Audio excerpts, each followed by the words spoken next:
गुरु जी तुम ना भूलियो, चाहे लाख लोग मिल जाए, हमसे तुमको बहुत है, तुमसे हमको नहीं, तुमरे विसारे क्या बने, मैं किसकी शरण में जाऊं, शिव विरंच मुनि नारदा, तिनके हृदय बिना समाऊं, बंदी छोड़ दयाल जी, तुम तक हमारी दौड़, जैसे कागज हाज का, सोजत और न ठोरे, बंदे तू कर बंदगी, बंदे तू कर बंदगी, जय चावे दीदार, अवसर मानुष जन्म का भाई मिले न बारंबार,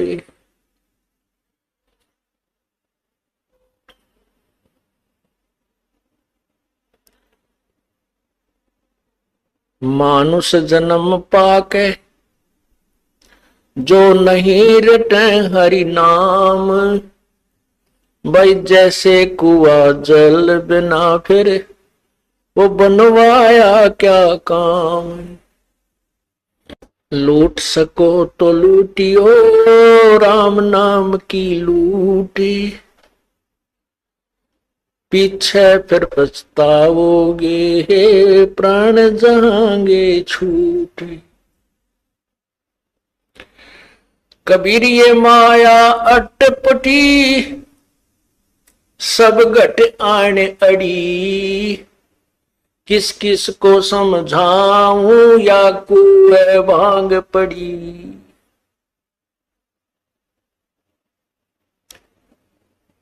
राम नाम कड़वा लागे ये मीठे लागे दाम, दुविधा में दोनों गए भाई माया मिली ना राम। पुण्यात्माओं, इस कालबली ने हमारे साथ पग पग पर धोखा किया है, और ये कालबली का एजेंट ये मन है। ये मन इस प्राणी को अच्छे काम की तरफ नहीं लगने देता, और जो इसके भविष्य में यानी आत्म कल्याण का जो मार्ग है उसमें तो ये विशेषकर ही नहीं लगने देता, जिस कारण से इसका स्वार्थ है कि ये जो भी भक्त है, मनुष्य ये प्राणी है, जब इनको मनुष्य शरीर प्राप्त होता है ये पूर्ण परमात्मा से परिचित ना हो जाएं और उसके ज्ञान को ये समझ ना लें, जिस कारण से ये तेरे जाल से निकल जाएंगे और तेरा ये संसार उजड़ जाएगा। क्योंकि काल भगवान को 1,00,000 मानव शरीरधारी प्राणियों के सूक्ष्म शरीर में पूरे जीवन में जो वासना वो इकट्ठी करते हैं उसको तपतशिला पर भून कर उनको तल कर वो वासना निकाल कर अपना आहार करता है, आनंद मनाता है। या किसी का बेटा मरता है, किसी की बेटी मरती है, किसी के माता पिता मर जाते हैं, किसी के रिश्तेदारों की मृत्यु होती है और वो आनंद मनाता है। इसलिए ये काल भगवान इस जीव को अच्छे रास्ते पर नहीं लगने देता। अब हम अपने इस भक्ति मार्ग को ना पहचान कर जो पहले कर्म करते थे, भले ही हम बहुत अच्छे काम भी करने की चेष्टा करते थे, भाई किसी की आत्मा ना दुखावें, ऐसी भी पुण्यात्मा बहुत है जो बीड़ी शराब मांस तंबाकू को नहीं छूती, और ना उनकी नीयत किसी का बुरा करने की है। ऐसी भी कोई पिछले संस्कार ही उन पुण्यात्माओं के हैं, लेकिन फिर भी भगवान की तरफ आस्था नहीं है, परमात्मा की तरफ रुचि नहीं है। स्वाभाविक जैसे कोई 6 महीने में 1 वर्ष में कोई अपना जैसे परंपरागत पूजा है, वहां घर का एक सदस्य जाकर सारे का काम सबकी मन्नत मांग आता है और उसी को हम भक्ति मानते हैं, उसी से हम अपना आध्यात्मिक कर्म पूरा मान लेते हैं। उसके बारे में परमात्मा बताते हैं, जिन हृदय सा सोमरिया ताको तैसा लाभ, भाई ओसा प्यास न भागे ही जब तक धसे न आब। जो ये यथार्थ भक्ति मार्ग को ना समझकर साधना हम किया करते थे, लोक वेद के आधार पर जो साधना करते थे, वो पूजाएं तो ऐसी थी जैसे ओस चाट रहे हों। ओस के चाटने से प्यास नहीं बुझती, प्यास बुझेगी गट गट 2 गिलास ठंडे पानी के पिए जाएंगे। इसका उदाहरण ये है कि जो साधना हम करते हैं वो तो ओस चाटने तुल्य है, और जो यथार्थ ज्ञान सत भक्ति को समझकर तत्व ज्ञान के आधार से हम सत साधना करते हैं, शास्त्र अनुकूल साधना करते हैं, वो हम समझो गिलास के गिलास पानी पी रहे हैं, और इसी से हमारी आत्मा की तृप्ति होगी, अन्यथा नहीं।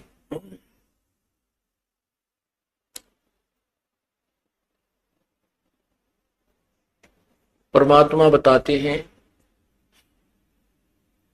तत्व ज्ञान के अभाव से मानव समाज परमात्मा से दूर होता जा रहा है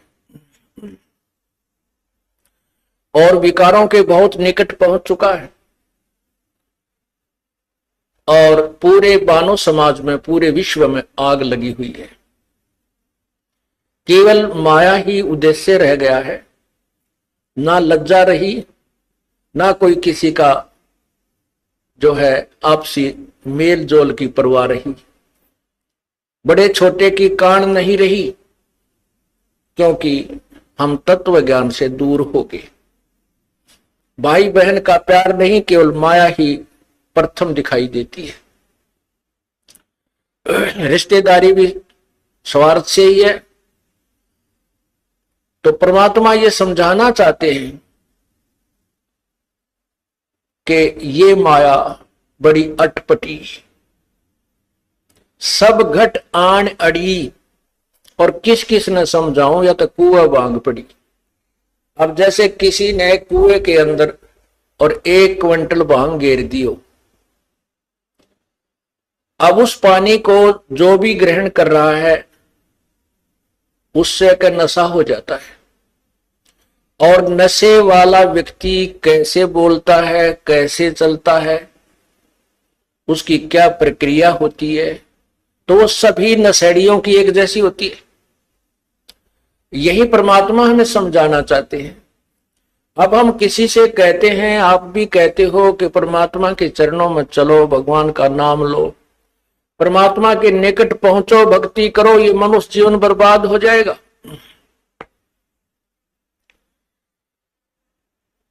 तो प्रथम तो इस बात ने कोई सुनकर राजी नहीं।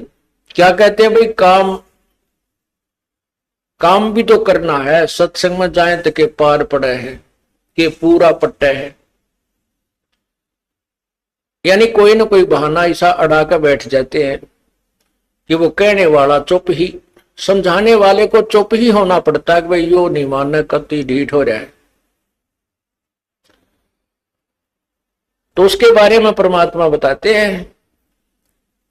फिर इसकी विरानमाटी शुरू होती है इस प्राणी की, जब तक पिछले जन्म के पुण्य आपके साथ है, अर्थात आपकी बैटरी चार्जड है और वर्तमान में चार्जिंग पर नहीं लगाई है, तो जब तक पूर्व जन्म की चार्ज, उसमें जितनी चार्जिंग हो रही है वो उतने समय तक तो पूरा काम करेगी। और जब वो डिस्चार्ज हो जाएगी, आगे चार्जर है नहीं, तो वो एक कदम बंद हो जाएगी, ना कोई पंखा चलेगा। इन्वर्टर की जो बैटरी चार्ज की जाती है, तो जब तक वो चार्जड है तब तक तो पंखा भी चल रहा है, बल्ब भी जग रहा है, कूलर भी घुमा रही है।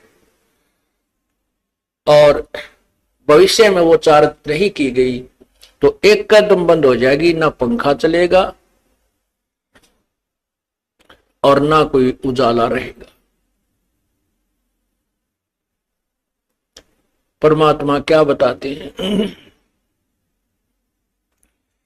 कि जो पुण्यात्माएं ये कहते हैं कि हमने शराब पीते हैं, ना हम किसी का बुरा करते हैं, ना हम बीड़ी तंबाकू प्रयोग करते हैं, तो हमें नाम लेने की क्या आवश्यकता है?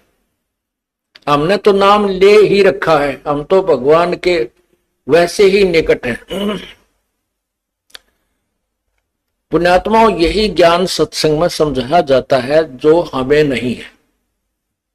जो हमें ज्ञान नहीं है वो परमात्मा की वाणी से ही तुलना की जाती है, और परमात्मा की वाणी को हमें अंतिम मानना होगा, क्योंकि उसके वचन में कमी नहीं है। यह तो हमारी अज्ञान सोच है कि हम इस पर कितना तोल सकते हैं। हमारा जो मेजरमेंट टेप है वो ISI मार्क नहीं है, वो छोटी बड़ी है, तो हम उसी से नापते रहते हैं, तो वो मेजरमेंट, वो नाप तोल ठीक नहीं। हम संतों की वाणी जो ISI मार्क है उससे तोलेंगे और फिर अपने जीवन को सुचारू करेंगे तो हम सफल होंगे। तो उनके लिए बताया जाता है कि ठीक है, बहुत अच्छी बात है, ये तो मानुष जीवन का प्रथम कर्तव्य है, किसी का बुरा नहीं करे, सोचे भी नहीं। और बीड़ी शराब मांस तम्बाकू तो ये तो मनुष्य आहार है ही नहीं। मनुष्यों में भी जो बद्ध व्यक्ति होते थे, जो गांव से निकाल दिए जाते थे, जंगलों में रहा करने लग जाते थे, वो राक्षस वो प्रयोग क्या करते थे। मानव समाज में स्वीकार्य नहीं है, और अब कोई गांव खाली नहीं, कोई घर खाली नहीं जो ये विकार ना हो। तो जैसे अच्छी बात है, जो अच्छे पुण्य कर्म है पिछले, बुराई नहीं कर रहे, लेकिन भविष्य में कोई चार्ज नहीं कर रहे अपने जीवन को। ये पूर्व जन्म की बैटरी आपकी यानी पुण्य कमाई चल रही है, जिस दिन यह खत्म हो जाएगी, बिरान माटी शुरू हो जाएगी, चाहे अफलातून हो। यहाँ पर पुण्यात्मा, भारतवर्ष के राष्ट्रपति जी श्री ज्ञानी जैल सिंह जी पिछले जन्म की पुण्यात्मा थी, हिंदुस्तान की सुप्रीम पावर बन गए।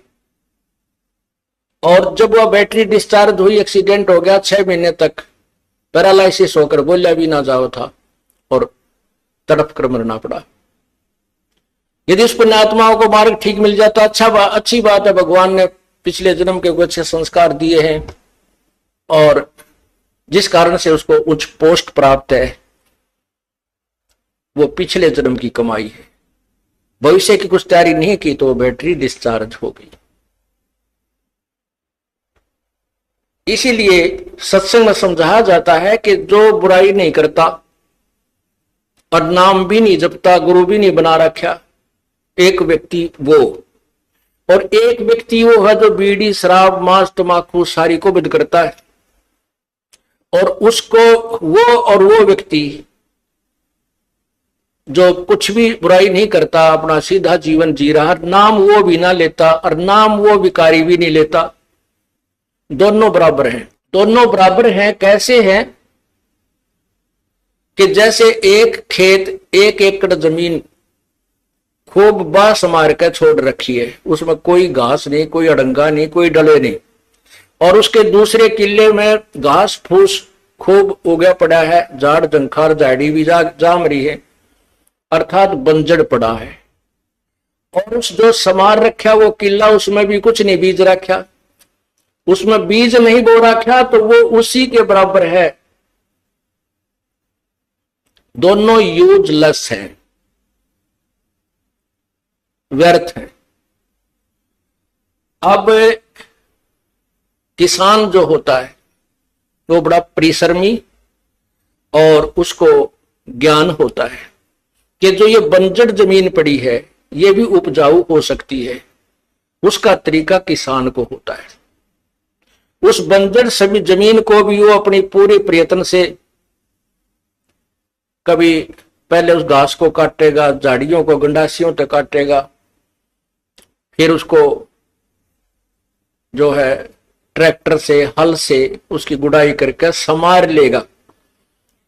और लाभ दोनों का जब होगा जब दोनों में बीज बीज दिया जाएगा। एक वो पुण्यात्मा जो बुराई नहीं करता, एक वो जिसको हम पाप आत्मा कहते हैं, बुराई सारी करता है। जब वो सत्संग में आ जाते हैं तो वो संत रूपी जो किसान होता है वो दोनों को ही यूटिलाइज कर लेता है, दोनों को ही प्रयोग करता है, दोनों को सफल कर लेता है।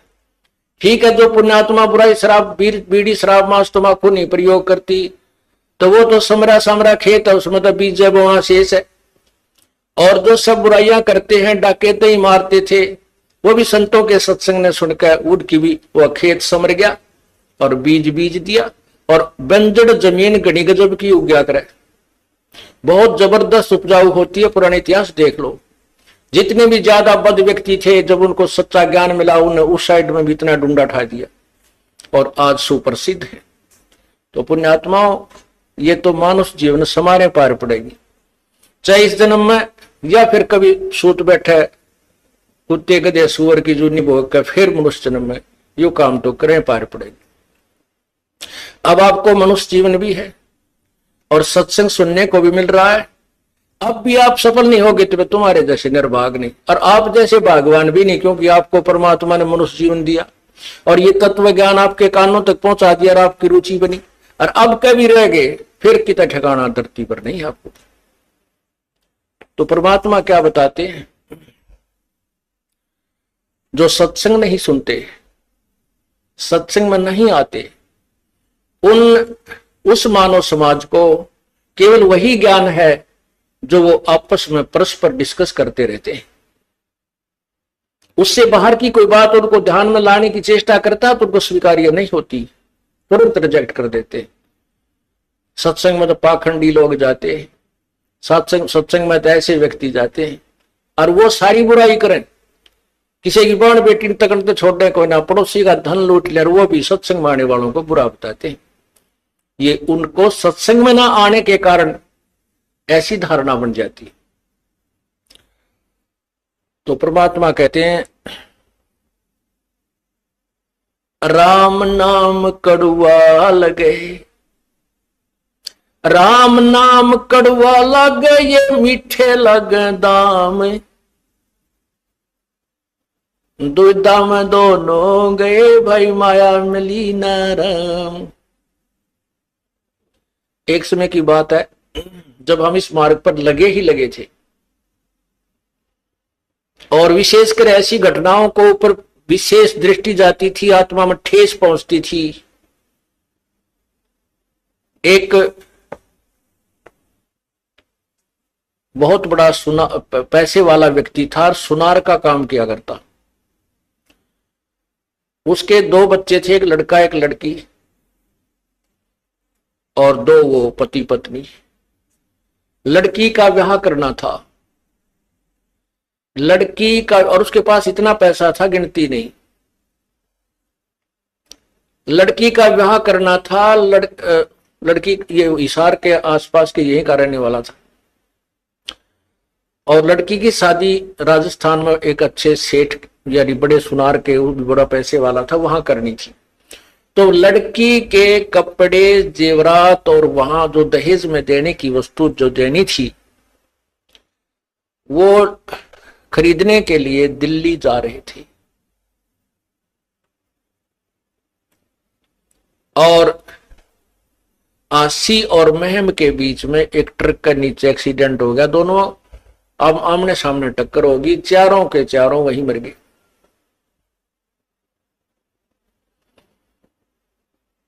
तो परमात्मा ये याद दिलाते हैं, इस झूठे सुख को सुख कहे, नर मान रहा मन मोदे, ये सकल चबीना काल का, भाई कुछ मुख में कुछ गोदे। ये तो काल ने अपनी खेती वो रखी है, 1 लाख प्राणी डेली खाता है। नैना देवी में गए थे कल्याण कराने के लिए, वहां सारा कल्याण होगा, 150 आदमी मर गए। और भी बहुत जगह ऐसे धार्मिक स्थलों पर ऐसा ऐसा अनर्थ होता है, लेकिन वहां जाने से फिर भी लोग पीछे नहीं हटते, क्योंकि इनको चाह है परमात्मा की। और वो रास्ता ठीक नहीं है, वो मार्ग ठीक नहीं है। जैसे आपको तीर्थ के विषय में बताया, ये ऐसे ऐसे घटना जहां घटी है उनको तीर्थ कहते हैं, वहां जाने से कल्याण मानते हैं। अब उस भक्त को जो एक्सीडेंट में सह परिवार नष्ट हो गया, और उस पैसे नहीं कौन प्रयोग करेगा? रिश्तेदारों के जूत बाजेंगे, पड़ोसी लड़के मरेंगे, उसके भाईचारा लड़का मरेगा, वो उन औरों को और दुख देगा। राम नाम रटा नहीं, परमात्मा की तरफ रुचि बनी नहीं, माया जोड़ने में सारा जीवन खो दिया, और वो माया साथ गई नहीं। और जो पैसे कमाने में, वो धन कमाने में जो पाप किए थे, वो भगत के साथ गए, वो उसके साथ गए। गधा बनेगा, कुत्ता बनेगा, सुअर बनेगा, ब्राह्मण माटी होगी, वो अभी शेष रहते। तो पुण्यात्माओं, ये दिखाई जब देता है जब इस ज्ञान रूपी आंखें बन जाती है। और इस सत्संग के अंदर ये मोतियाबिंद का ऑपरेशन किया जाता है। वैसे तो ये लोग बहुत शाणे नजर आते हैं, बुद्धिमान नजर आते हैं, बोलने भी ना देते हमारे भक्तों को, लेकिन उनको वो कति ज्ञानहीन है, भक्ति का मार्ग उनको नहीं है। और जिनको आत्म कल्याण का ज्ञान नहीं है, तो किसे विद्वान हो, कितने विद्वान हो, चाहे वो डबल MA के ट्रिपल MA कर रखी हो, वो तो इस जीवन में 2 रोटी का धंधा है बस, आगे कुछ नहीं इससे। और उस 2 रोटी के धंधे के लिए 16 साल तक लगातार बच्चे को हम फ्री छोड़ देते, तू पढ़ ले बेटा, बेटी पढ़ ले। और राम नाम के लिए हमारे पास 2 घंटे मुश्किल से मिलते हैं, और परमात्मा इतने दयालु हैं, ये फिर भी आपके बच्चे का कल्याण करने की चेष्टा करते हैं।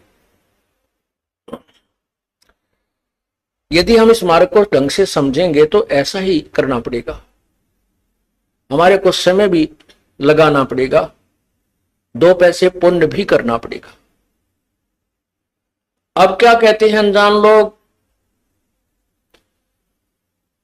कि भाई तुम तो तीसरे दिन सत्संग में जाते, ये कि घर बसने के काम है, तुम तो नाश करने पर लाग रहे हो।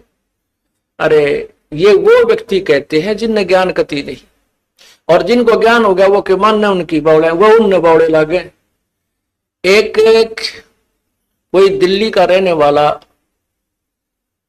व्यक्ति था, लड़का, उसकी पोस्टिंग होगी रूरल एरिया में, देहाती क्षेत्र में।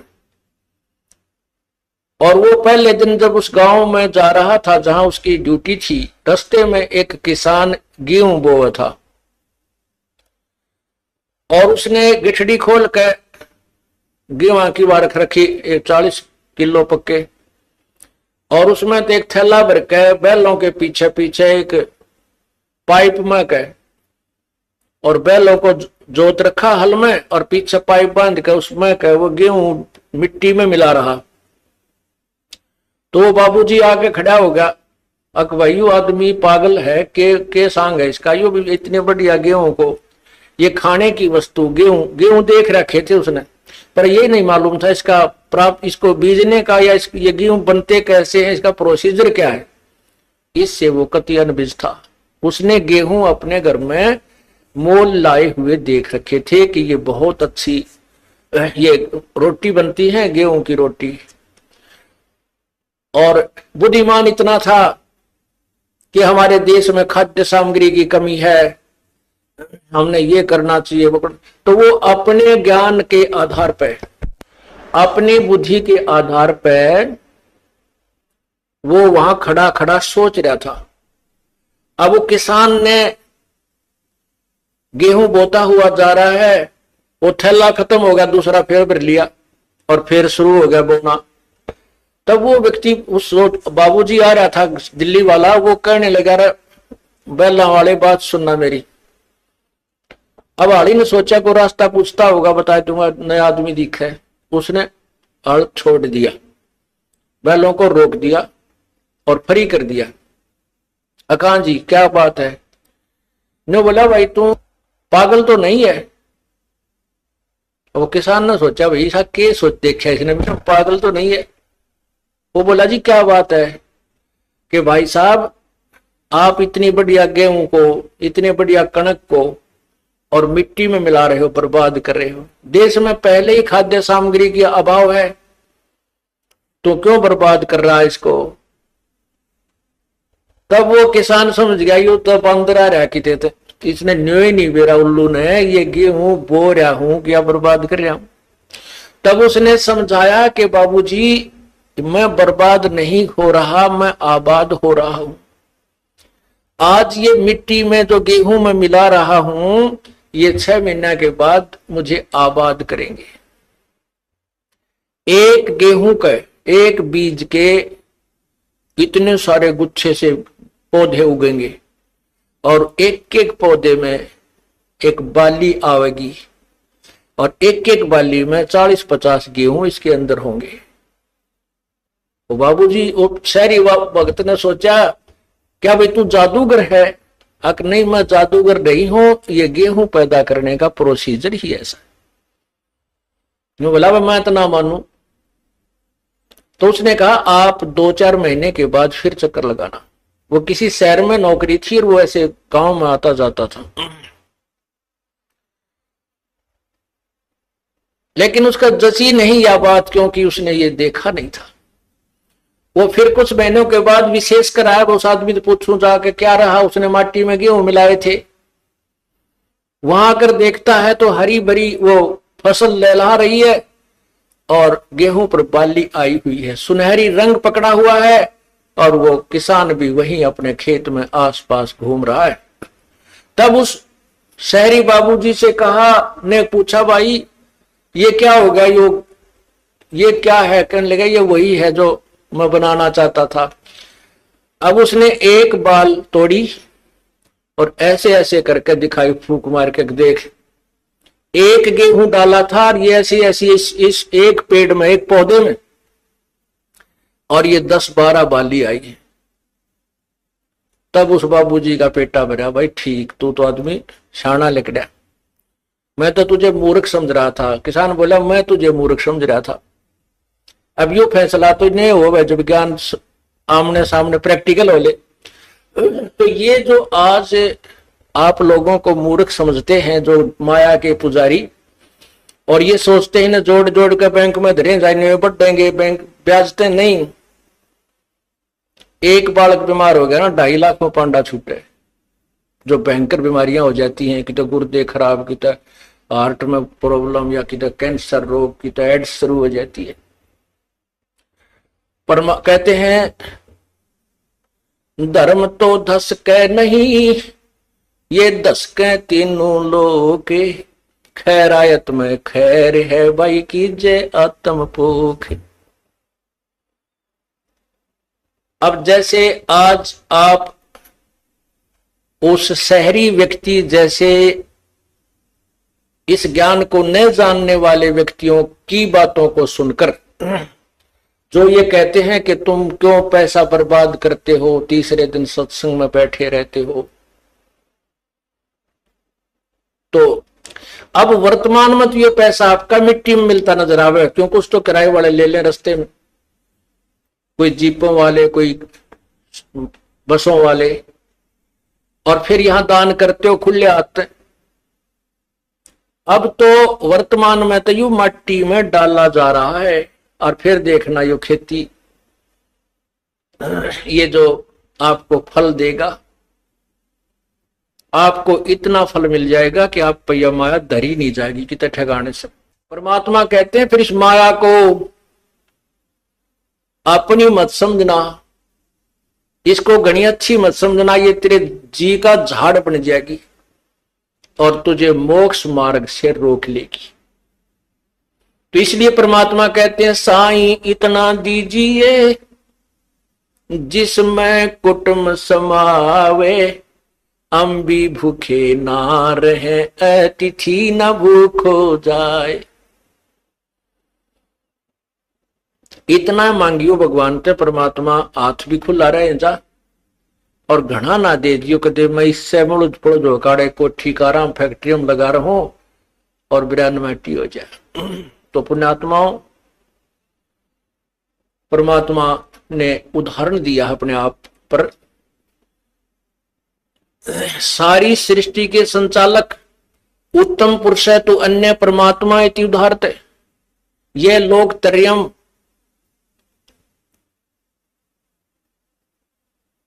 जो तीनों लोकों में प्रवेश करके अविश्य विभर्ति अव्यय ईश्वर, जो तीनों लोकों में प्रवेश कर सबका धारण पोषण करता है, वो परमात्मा है। वो जिसका आगे ब्रह्मा विष्णु महेश और निरंजन पर ब्रह्म और धर्मराज जैसे भिखारी हैं, उसके द्वार पर आगे हाथ उसी के आगे याचना करते हैं, और वो परमात्मा आके काशी में एक जुलाहे का रूप धारण करके एक कुटिया में रहा। क्या बताना चाहते थे भाई? टोटे में भक्ति करे सोए सही सपूत, ये मायाधारी मस्करे है न जाने कितने जालिए ऊत। मायाधारी मस्करे कौन थे? ऐसे ऐसे दान किए, ऐसे ऐसी यज्ञ की, और बहुत ज्यादा पूरी पृथ्वी पर भी शासन किया। जिन्होंने भक्ति नहीं की, और भक्ति भी करते हैं, दान करते हैं, ड्रामाबाजी सी करते हैं, कहते ही से मायाधारी मस्करे तकरा कितने जालिए। ऊत, ऊत का अर्थ है जैसे रावण के विषय में। रावण को के बारे में क्या बताते हैं कि क्या मांगो कुछ थिर न रहाई, देखत नैन चला जग जाई, 1 लख पूत 1.25 लाख नाती, उस रावण के दीवान बाती है। रावण जैसे कहते ये ऊत गए, ऊत माने उसका बीज नष्ट हो गया, और माया इतनी थी सोने के मकान बनाकर रहा करता। तो परमात्मा कहते हैं ठीक है, भगवान ने आपके भाग्य में आपकी कोई पुण्य कमाई पूर्व की है, कोठी भी दे रखी है, आपके पास कार भी है, क्योंकि वर्तमान समय की इसकी आवश्यकता है, और नहीं भी दे रखी है तो कोई मन में मत लाना, शायद आपका हित इसी में है। प्रभु आपको ऐसे ही रखना चाहता है जिससे आपका कल्याण हो सकेगा। तो कहते हैं टोटे में भक्ति करे। परमात्मा ने अपने आप को कति गरीब, बिल्कुल गरीब, सुबह का भोजन है तो शाम का नहीं, ऐसी स्थिति में रहकर दिखाया।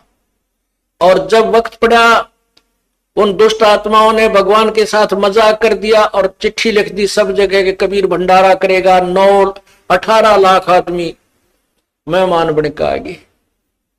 और उस परमात्मा ने 18 लाख का पेट 3 दिन तक भर दिया, और ऐसा भर दिया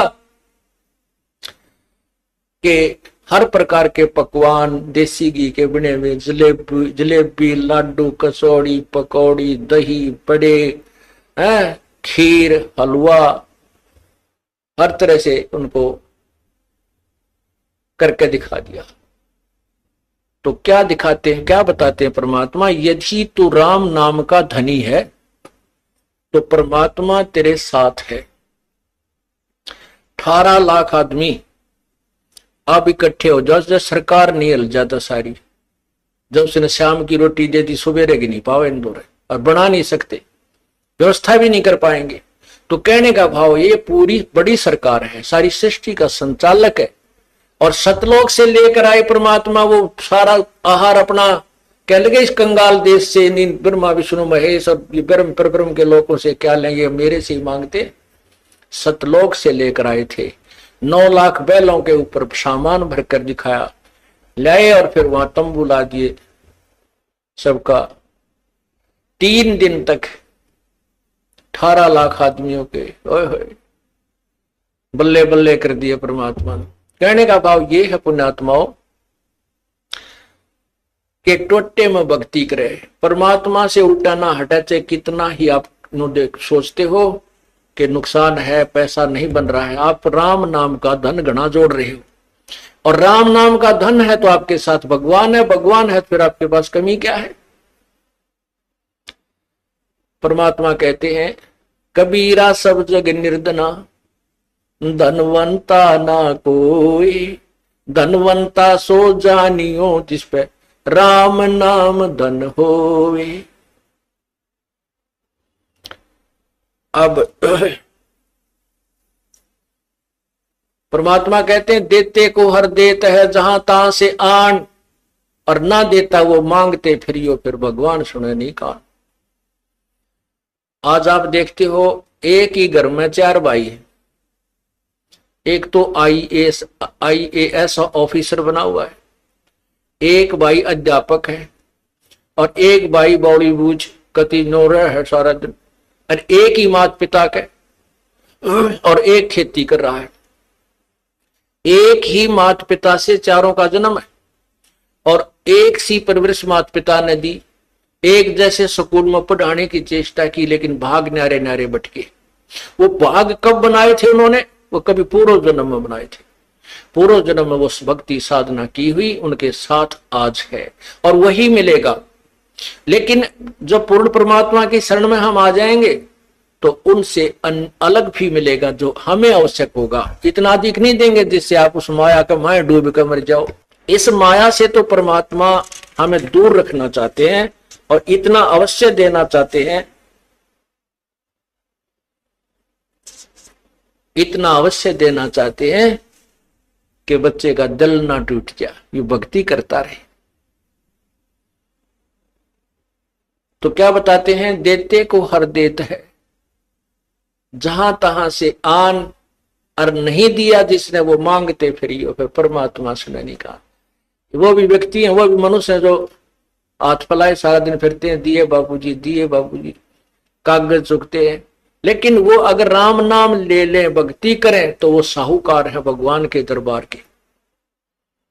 उनके सामने यहाँ के टाटा बिरला कुछ नहीं है जो राम नाम के धनी है, ये सत्कर मान लेना। लेकिन इस मार्ग का, इस ज्ञान का हमें पता नहीं है। माया हमने चौकस तुरंत दिखाई देती है, उसने कार ले लें, कोठी ले लें, फ्रिज लगा लें, या तो तुरंत लाभ देती है। इसलिए माया को हम ज्यादा महत्व देते हैं, और परमात्मा उन्हीं को दे रहे हैं जिनने 5-6 दिन भक्ति कर रखी है। वो ले भगवान से ही रहे हैं, ये भूल जाते। यदि उन्होंने दान नहीं किया होता तो वो भी कागज चुगते फिरते, कोई फ्रिज नहीं देता ना वो कार कोठियों में बैठ सकते थे।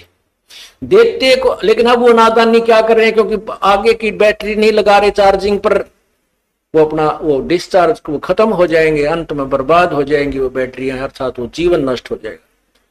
इसलिए परमात्मा बार बार प्रार्थना करते हैं कि संत मिलन को चालियो,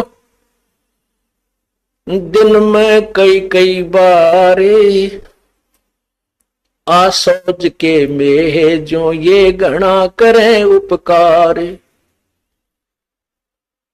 भाई कई बार ना जा सके तो संत दर्श 2 बखत कर ले, कह कबीर संत दर्श ते यू काल दगा ना दे। 2 बखत भी ना कर सके तो दिन में कर एक बार, कह कबीरता दास का बेड़ा हो जा पार। फिर परमात्मा बताते हैं कि एक बार भी नहीं कर सकता है, दूरी ज्यादा हो जाती है। तो कहते हैं सप्ताह में एक बार अवश्य कोशिश कराने की। सप्ताह में भी नहीं बात बनती है, ज्यादा दूरी है, तो पक्ष यानी 15वें दिन पक्ष अवश्य। उससे भी दूरी है तो फिर 1 महीने में अवश्य दर्शन करने की चेष्टा कर, अवश्य पहुंच। और फिर भी कुछ ज्यादा ही विदेश दूर चला गया है तो 6 महीने तक चूकिए मत। और भी ज्यादा कोई मजबूरी या दूर चला गया है तो 1 वर्ष में संत के दर्शन के लिए अवश्य आइए। और दूर रहते हुए फिर कैसी भावना रखे? लाख कोस जो गुरु बसे और शेष समुद्रा तीर, एक पलक भूले नहीं जो गुण हो शरीर।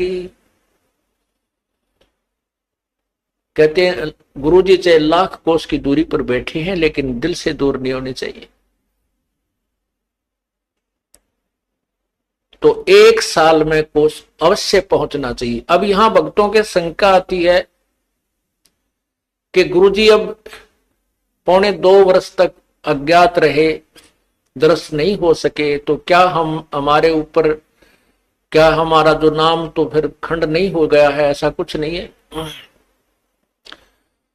ये लीला परमात्मा की है। जैसे कोई एक्सीडेंट हो जाता है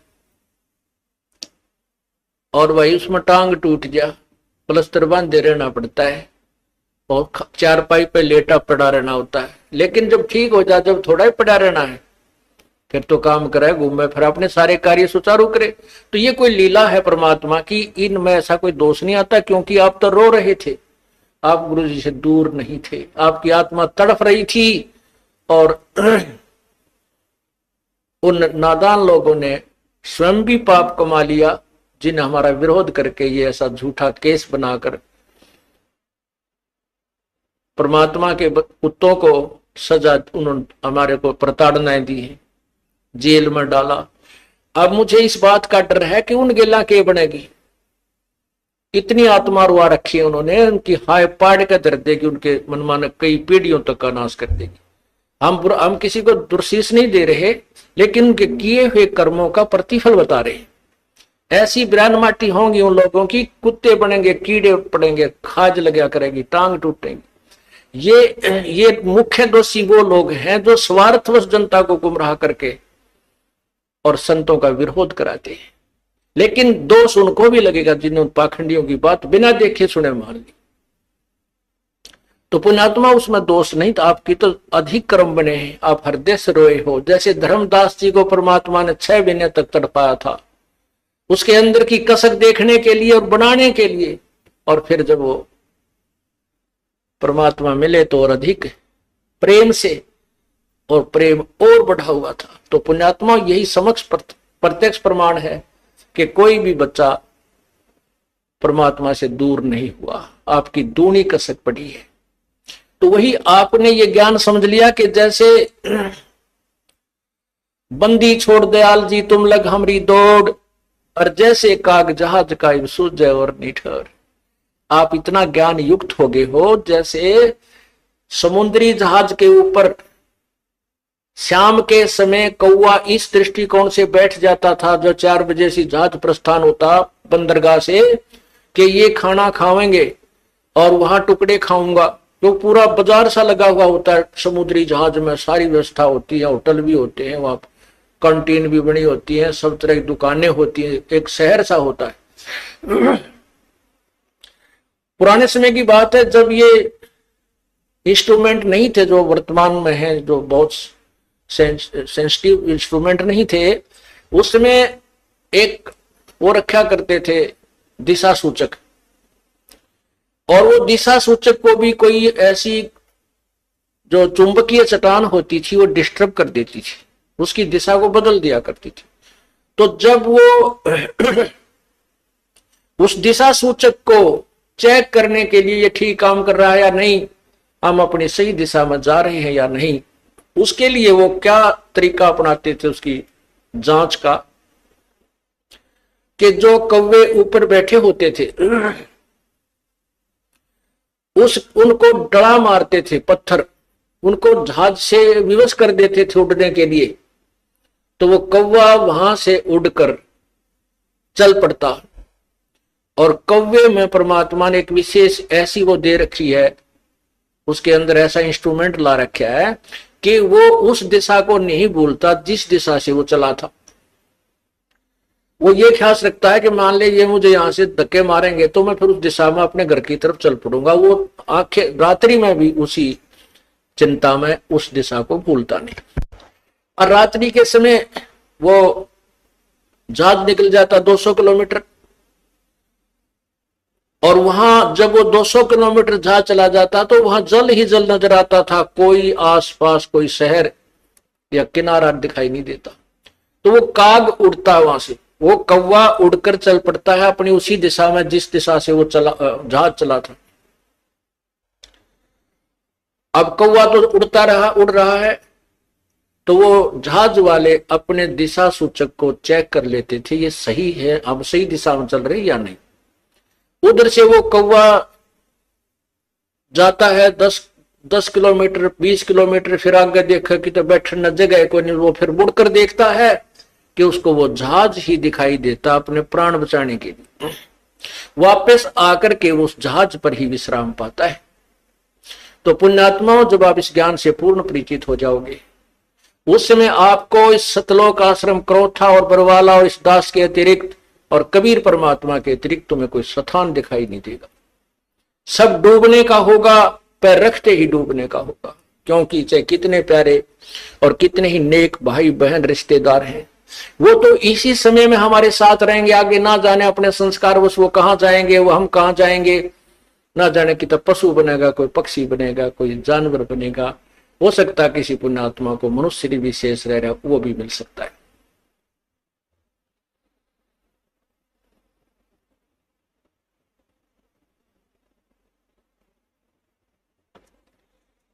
इसलिए हमने परमात्मा की भक्ति करनी चाहिए।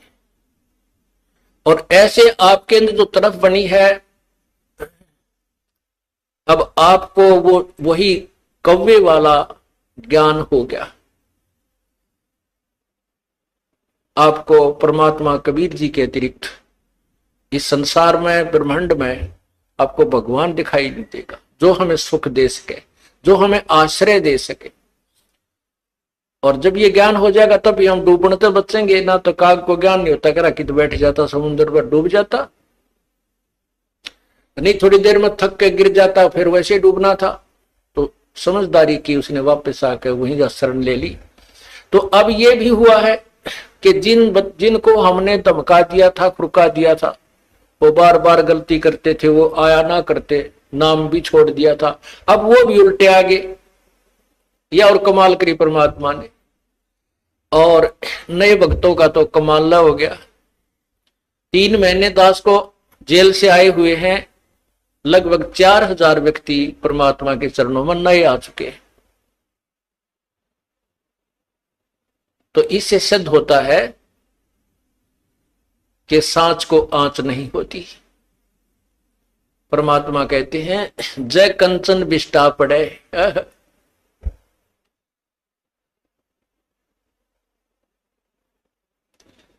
तो घटे नता का मोल। समझदार व्यक्ति तो जैसे सोना है, और सोना टट्टी में भी पड़ा ना, कितना टट्टी में राछी डड़ी हो इतनी सारी, चाहे इतना पड़ा हो, कोई ना छोड़े, जब बैठा कर धोकर मांझ कर गोज मंगा लेकर और दौड़ लेगा कि देखो देखना दे। तो ऐसे ही जब हमें परख हो जाएगी, लोगों ने अब इस दास के ऊपर सोने के ऊपर टट्टी डाल दी, और हमारे बच्चों ने वो टट्टी ना दिखी, सोना दिखा। तो पुण्यात्माओं, उनके द्वारा डाली हुई वो टट्टी, यानी उनके द्वारा गंद फैलाया हुआ भी साफ कर रहे हैं, लोगों को समझा रहे हैं, झूठ बोलते हैं, ऐसा कुछ नहीं उस आश्रम के अंदर, और सोना भी ले रहे हैं। तो इस प्रकार परमात्मा जिसके साथ है, उसका कोई कुछ नहीं बिगाड़ सकता। नहीं तो फिर भगवान का नाम में मिट जाएगा इस पृथ्वी पर से, राम नाम की कोई चीज नहीं रहेगी। आजकल वैसे लोग नास्तिक हो गए, 4 छोटे मोटे जहाज बनाकर आकाश मुड़ के बिरानी के मान बैठे अपने आप को। अगर 2-4 वर्ष परमात्मा बूंद ना गिरे, वर्षा ना करे, काल पड़ जाए, ये जहाज और इंस्ट्रूमेंट ये सकाई ले बुड़क पड़े पड़े जरा, इनके इनमें कोई बैठनिया नहीं पाओ, इन्हें देखनिया नहीं पाओ, और भगवान को भूल गए। यही कारण है कि हम भगवान की महिमा से अपरिचित हो गए।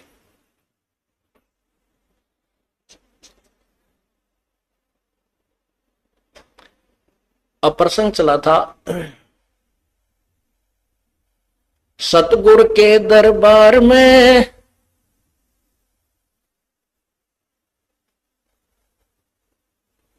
जाइयो बारंबारे, वो भूली वस्तु लखा देवे है सतगुरु दातारे। ये जो चीज हम भूल रहे थे, भगवान की भक्ति, भक्ति भी यथार्थ, उस ज्ञान को वो संत फिर दोबारा हमारे हृदय में प्रवेश कर देते, ऐसे दातार हैं।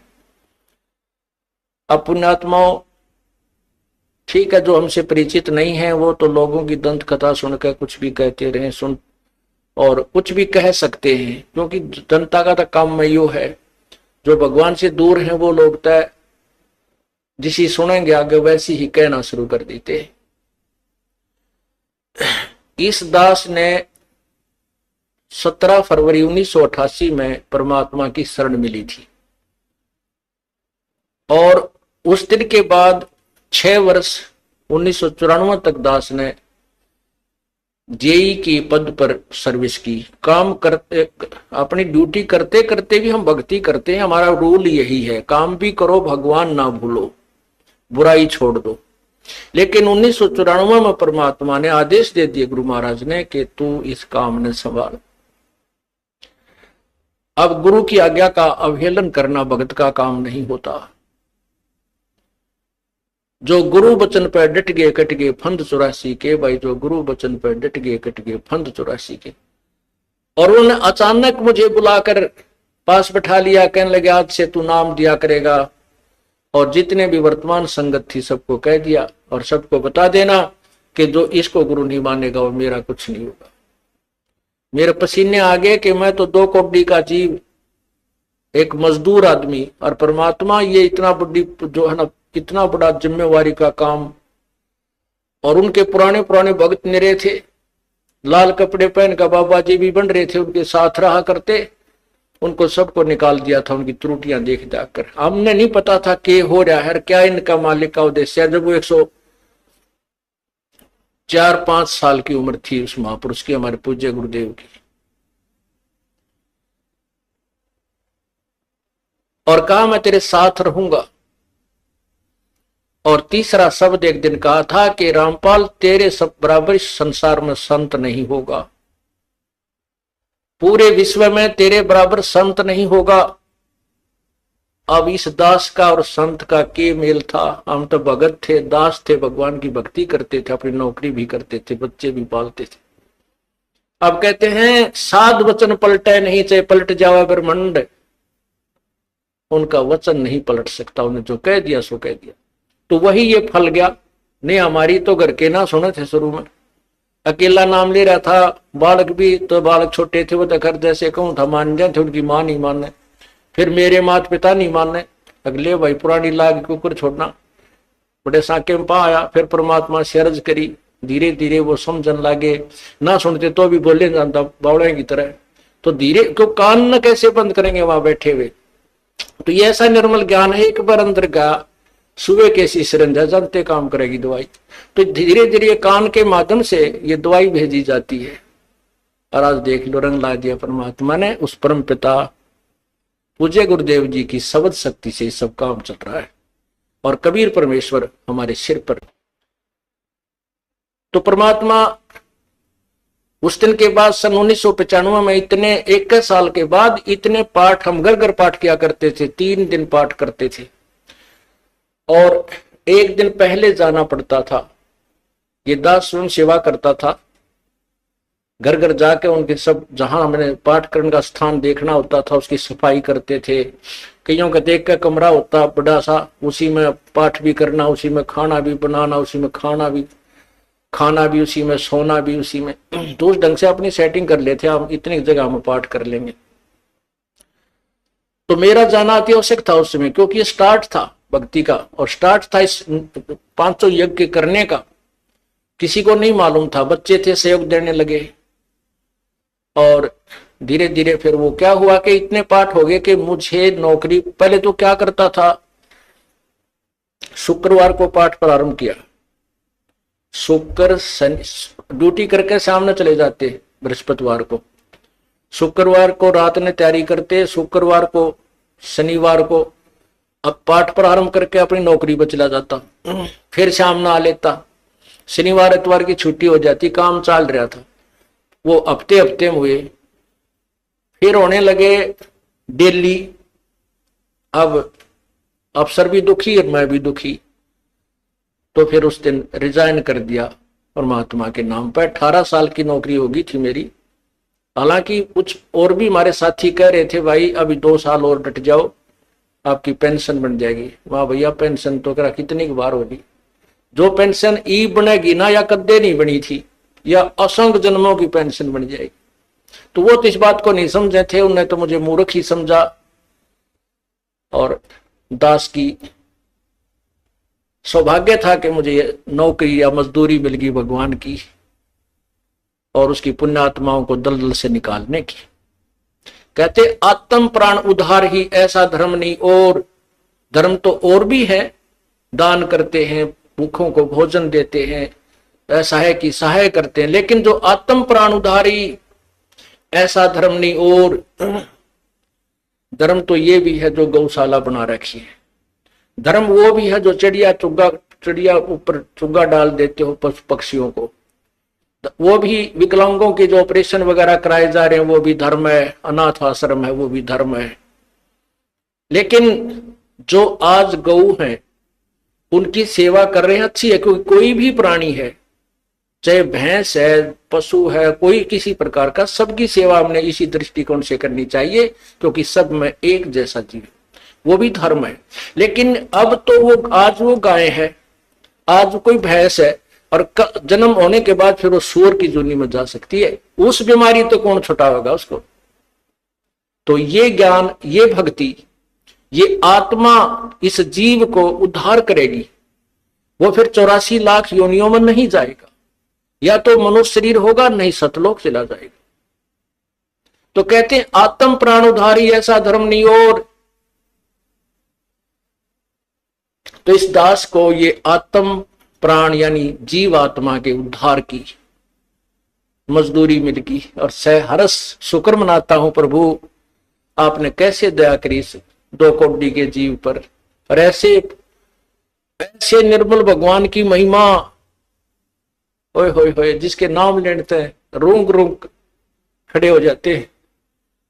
उसके बाद परमात्मा की ऐसी महिमा हुई, अब मुझे इतनी खुशी होती है। कैसा निर्मल समाज तैयार हो रहा है। बीड़ी, शराब, मांस, तंबाकू, उसको देखकर भी राजी नहीं।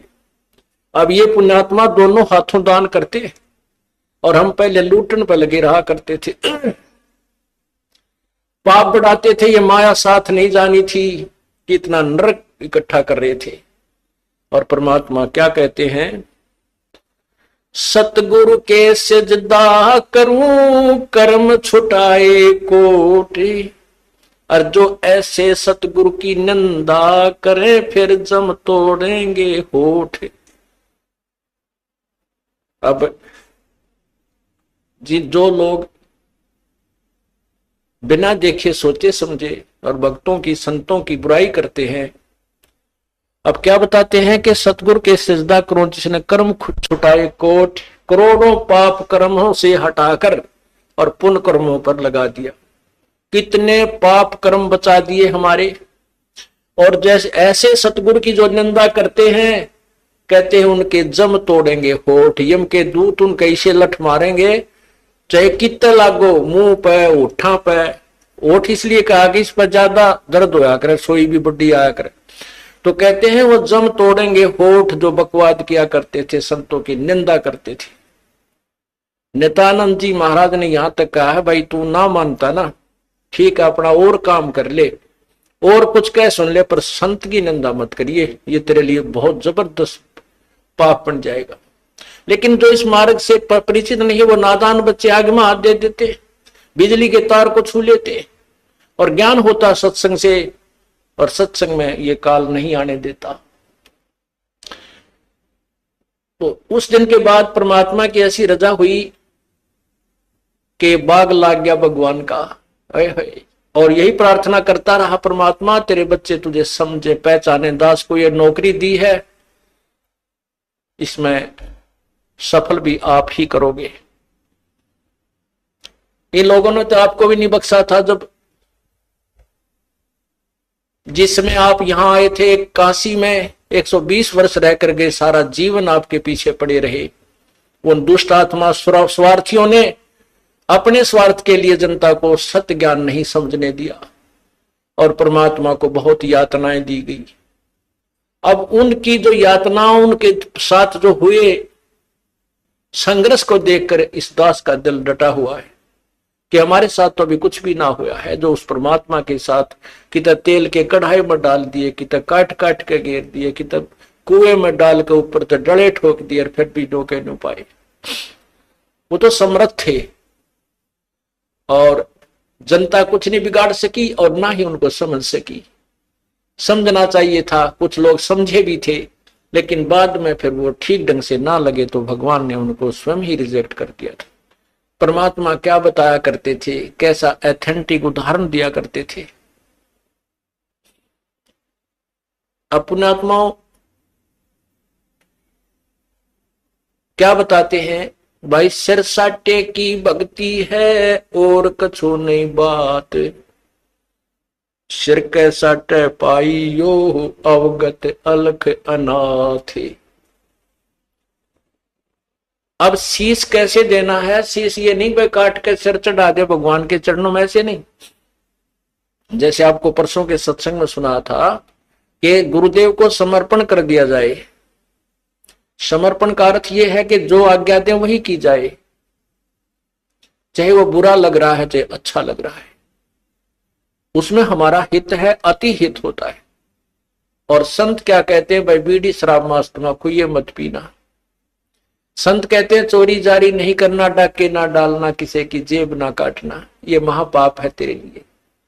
अपना करके खाना बेटा, भगवान भजना, इससे तेरा कल्याण होगा। और हम यही वचन नहीं मानेंगे तो फिर यहाँ स्कूल में आने की आवश्यकता क्या, इस विद्यालय में सत्संग में आने की आवश्यकता क्या। हम गलतियां भी गलती पे गलती करते रहे और फिर सत्संग में भी आ रहे हैं तो वो फेल हो जाएंगे विद्यार्थी, वो पास नहीं हो पाएंगे। और परमात्मा के पाने का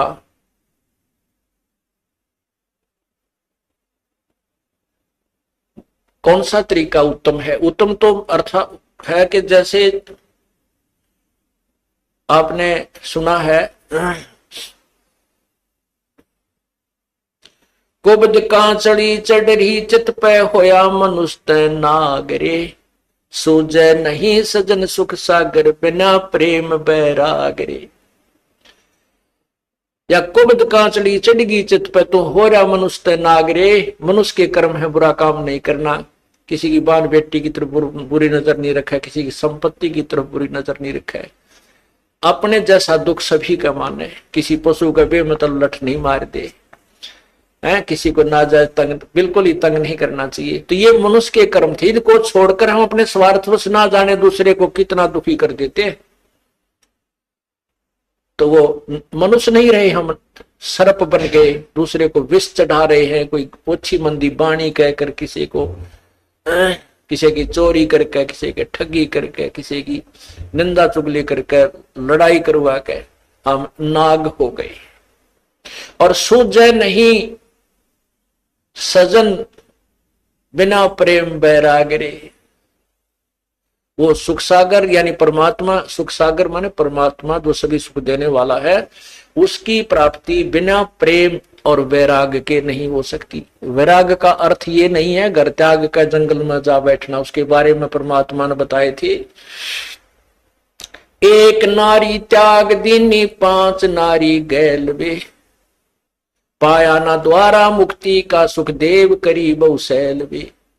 सुखदेव ऋषि मां के गर्भ से ही 12 वर्ष का होकर बाहर निकले थे और उसको गर्भ में इतना ज्ञान था कि मैं अब जंजाल में नहीं फंसूंगा, ना शादी करवाऊंगा, और जंगल में जाकर एकांत में माया के, माता पिता भी माया है, माता पिता भाई बहन यह भी काल की माया है, क्योंकि इस विष्णु जी के गुण मोह के अनुसार हम इनमें फंस जाते हैं, हम नहीं निकल सकते, चाहे तड़कल मर जावा पर नहीं छूट सकते इनसे, फिर ये हमारे साथ ना रहते ना हम इनके साथ रह पाते।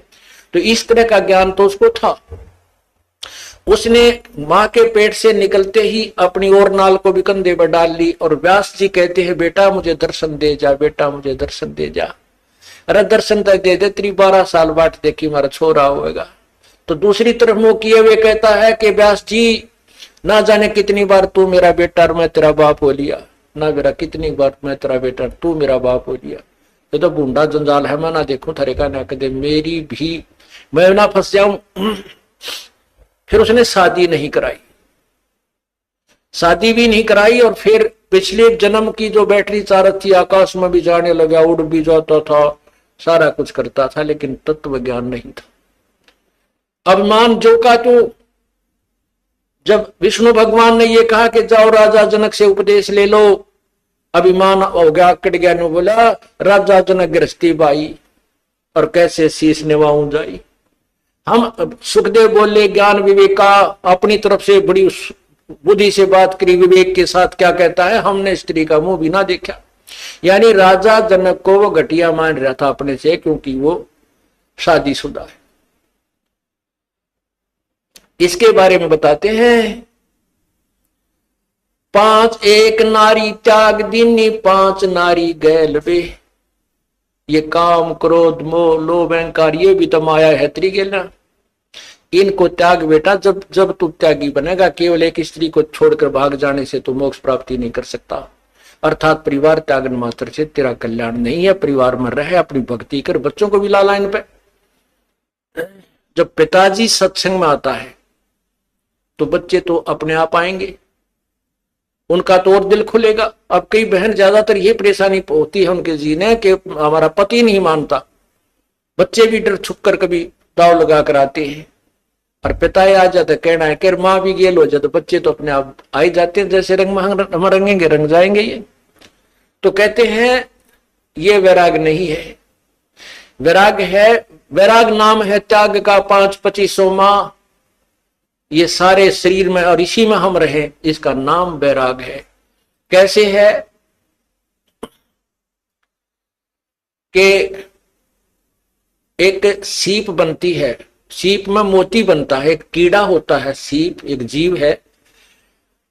जैसे ये शंख आपने देखे होंगे, ये भी एक जीव से बनता है, ये ऊपर का कवर होता है, उसका शरीर होता है। ऐसी एक सीप होती है और वो खारे समुद्र में रहती है, और खारे समुद्र को वो ग्रहण नहीं करती, उस पानी को ग्रहण नहीं करती मोती बनाने के लिए। आकाश से स्वाति नक्षत्र की बूंद गिरती है और उस समय उसका मुंह खुला हुआ होता है, तो उसके मुंह में वह एक बूंद गिर जाती है, फिर वो मुंह को बंद कर लेती है और उसी समुद्र में गोते लगा रही है। तो इसी प्रकार जो संसार भगवान से दूर है वो खारा समुद्र है, और जो सीप यानी जो भक्त आत्मा परमात्मा का नाम लेकर अपना मुंह बंद कर लेती है, संसार की नहीं सुनती, उसकी बातों को अपने अंदर नहीं जाने देती, तो वो राम नाम का मोती बनाकर परिपक्व कर लेती है। तो यहां बताते हैं कि वैराग नाम है त्याग का।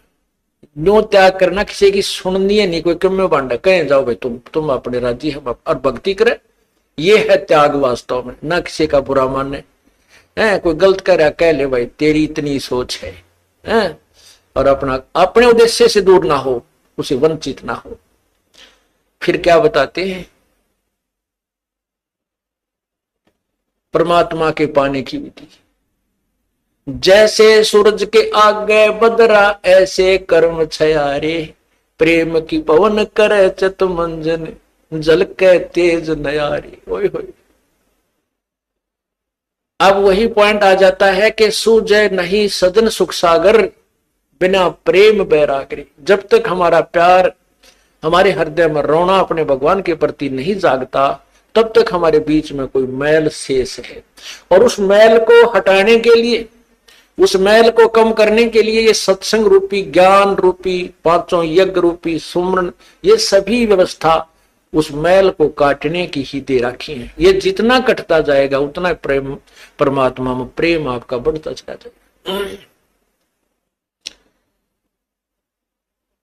जैसे सूरज के आगे बदरा, ऐसे कर्म छयारे, प्रेम की पवन करे चित मंजन, वो झलके तेज नयारी। जैसे सूर्य के सामने बादल आ जाते और सूर्य का प्रकाश नजर नहीं आता, ऐसे आत्मा और परमात्मा के बीच में पाप कर्मों के बादल छाए हुए हैं, और प्रेम की पवन करे चित मंजन। राम नाम का वो सिमरन जो दे रखा आपको, सतनाम कहते, उसके ऊपर तो आपका चित मन लगा रहे। और प्यार की पवन जैसे हवा चलती है, बादलों को इधर उधर फेंक करके सूर्य का प्रकाश चमकने लग जाता है। प्रेम की पवन करे चितमंजन, झलके तेज नयारे। वो परमात्मा आपको दृष्टिगोचर हो जाएगा, आपके जो पाप कट जाएंगे, आपके बीच में जो पाप कर्मों की द्वार, अज्ञान की द्वार है, वो हट जाएगी। अज्ञान की द्वार ज्ञान से हटेगी और पाप कर्मों की द्वार जो है वो इस सब भक्ति विधि से हट जाएगी। पुण्यात्मा एक अंधा था और बड़ा भक्त था।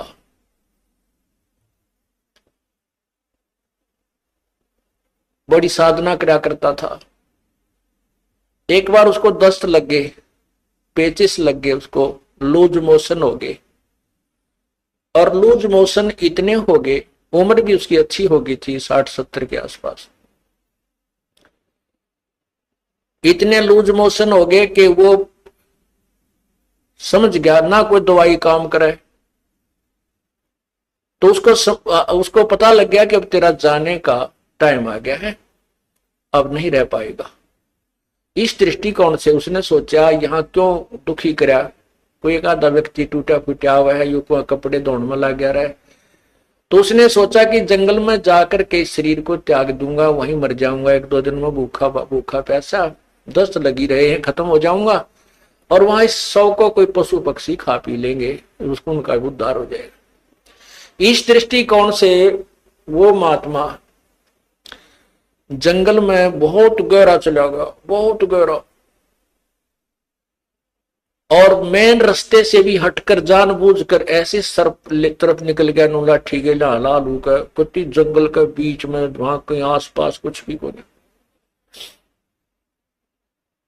वहां जाकर बैठ गया। अब वो बैठा था, थोड़ी सी देर हुई थी, इतने में एक बालक आया, 5-7 साल का, वर्ष का। उसने कोई आधा घंटा होया होगा बैठे ने। वो कहने लगा, बाबा आपको लगता है आप बीमार हो? हाँ भाई बीमार हूं बेटा। आप कहां से आ गए? यहाँ बच्चे को बोला है, बोला यहाँ हमारा मकान है, यह हमारी आश्रम है, हमारा घर है यहाँ पर थोड़ी सी दूरी पे। और बाबा ले ये खिचड़ी खा ले, आपको दस्त लगे हैं, मेरी माँ ने बना के दी है, रोटी खा, अब खिचड़ी खा ले। वो बोला, ओ बेटा ला भूख लगी है। अब बाबा उस सूरदास ने वो खाना खा लिया, खिचड़ी खा ली। वो खिचड़ी खाते ना दस्त रहे और पेट भी भर गया। तो उसने शुक्र मनाया, परमात्मा बड़ी दया करी आपने, हे परमात्मा आप यहां भी साथ है, देख कितना छोटा आदमी को यहीं पर आपके बच्चों ने मेरी सेवा कर दी। ये सोच के अग भाई चल भगवान की है रजा है, और जीवन देंगे तो इसका भजन करेंगे, ठाओगे तो चल इसके लोक में जाओगे, हमारे दोनों हाथों में लड्डू है। तो इतने में कुछ देर में वहां उस लीला परमात्मा की ये भेड़ बकरियां वाले आ गए, और उनकी एक भेड़ बकरी की तरह लगी। उसने ढूंढते ढूंढते उस घोर जंगल में पहुंच गए। वो बाबा जी लौट रहा वहां पर। वो कहने लगे, महात्मा तू यहाँ कैसे आ गया? वो बोला, भाई आ गया, मैं ऐसे ऐसे बीमार था, और यहाँ एक भगवान आत्मा का घर है, उसने बिरहनी की ऐसी दया करी, कोई खिचड़ी सी बना कर दी, मैं ठीक हो गया, मेरे दस्त लाग रहे थे। वो गडरिये जो थे वो उसके मुंह का ना देखे महात्मा, उस सूरदास के मुंह की तरफ, कि क्या कह रहे हो, यहाँ कौन है, किसका घर है? और उसके पास क्या था, वो जो प्लेट लाया था, थाली जिसमें खिचड़ी लाया था डाल के, जब उस महात्मा ने वह खिचड़ी खा ली, वो आवाज लगा रहा था, बेटा अपनी यह थाली ले जा, बेटा थाली ले जा। उधर से वो गडरिया आ गए, जो वो रट लगा रहा था। तो गडरिये बोले, बाबा किसको आवाज लगा रहा है तू? बोला, भाई यहाँ कोई एक घर है, और उन्होंने ये खिचड़ी बना के भेजी थी, बेटा उनकी थाली, वो बालक था ना ले गया होगा थाली, ये थाली को उनको ले जाएंगे अपनी। वो कहने लगे बाबा जी तू यहाँ कैसे आ गया ऐसे घोर जंगल में, यहाँ ना कोई घर है, यहाँ से 5-7 कोस तक तक कोई गांव भी कोई ना, तू घर की बात करे, यहाँ कोई घर नहीं है, ये थाली कहाँ से आ गई तेरे पास? ने बोला भाई मन ने बेरा है कितना आएगी, जब यार कोई है ही नहीं यार, कोई घर नहीं, तो मौन साध गया। को हे भगवान, हे परमात्मा, आप यहां भी साथ। अब क्या होता है, वो बाबा जी उठकर चल पड़ा। अक भाई चले, जहां ले जाएगा वहीं चलते। अब चलते चलते वो जा रहा था कि आगे एकदम गड्ढा था। वो गड्ढा ऐसे स्टाइल में था जय वो स्पीड उसकी इतनी थी बाबा जी की कि वो लाठी थोड़ी टेका था, कदम गणे दर था। इसी उमंग सी हो रही थी, कोई है भगवान आज मेरा जीवन दान कर दिया भगवान, इस उमंग में चल रहा था। तो ज्यों ही वो गड्ढे में गिरने को हुआ तभी एक व्यक्ति ने उसका हाथ पकड़ के और उल्टा ले लिया। ने बोला बाबा आगे इतना जबरदस्त गड्ढा है, तुम गिर के मर जाता, वापस हो ले, ये रास्ता ठीक नहीं। तो उस संत ने उसके बचाने वाले का पैर पकड़ लिया, नो का नो नीचे एकदम पैरा में गट गया। नो बोला परमात्मा जब तक निकल गए थे मेरे हाथ से, आज नहीं छोड़ू तेरे, जब तुम वो पहचान नहीं सका आपको, आज नहीं छोड़ू, मन मत बकावे। नो बोला बाबा क्यों मेरे घर पड़ गया, मैं तो एक राह चलता आदमी हूं और ये तो सूत बैठ गया, तू मर रहा हो, मैं भगवान ने भेज दिया यहाँ तेरे को बचाने के लिए। नो बोला ना, एक बार धोखा खास गया सूरदास, दूसरी बार नहीं। और फिर उसने छुटा लिया वो पैर हाथ। नो बोला छोड़, तू मेरे गले पड़ गया। जब वो कहता है, कहने लगा कोई बात नहीं, तू सारी सृष्टि का मालिक है और मैं बोधा जी तेरा मेरा के मुकाबला है कि मैं तुझे पकड़ सकूं, लेकिन सूरदास के दिल से निकल जा जब देखूं किसा बलवान तू। नो बोला हीना जान के कमजोर निर्बल जानो और पैर छुटा गया है, अति बलवान तू है, सर्वशक्तिमान तू, लेकिन सूरदास के दिल से निकल जा जब जानू किसा बलवान तू। कहते हैं उसी समय उसके दिव्य भी वो दृष्टि भी खुल गई और भगवान ने सामने दर्शन दिए, जिस भी रूप में वो पूजा कर रहा था। अब देखो पुण्यात्माओं, परमात्मा पूर्ण ब्रह्म कबीर परमेश्वर इस भक्ति काल तक इस जीव को लाने के लिए, भक्ति की आस्था बनाए रखने के लिए सोचल छिद्र करता है। नरसिंह जी का भात किसने भरा था, नरसिंह जी की हुंडी किसने ली थी, ये तो तत्व ज्ञान सुनो जाओगा इस अंधेरे ने। ये पूर्ण परमात्मा जो तीनों लोकों में प्रवेश करके सबका धारण पोषण करता है, यानी सबकी व्यवस्था, सबको जो भी जैसा कर्म करता है उसके फल आधार पर वो परमात्मा आकर के भक्ति लाभ देता है। तो पूर्ण परमात्मा आए और फिर उसको कहा बेटा ये भक्ति कर, ये भगवान है, ऐसा नाम जप। और फिर ये कहा कि मैं तो उसका भेजा हुआ हूं, तू नाम जाप कर, नाम से मोक्ष होगा। तो पुण्यात्माओं कहते हैं जब उसमें प्यार आया, जब फूट फूट कर रोने लगा सूरदास, बुरी तरह तरफने लगा, जो परमात्मा प्रकट हो गए, उसके नेत्र भी दे दिए और सामने दर्शन भी दिए। जैसे सूरज के आगे बदरा ऐसे करुण छयारे, प्रेम की पवन करे चित मंजन वो जल के तेज नयारे।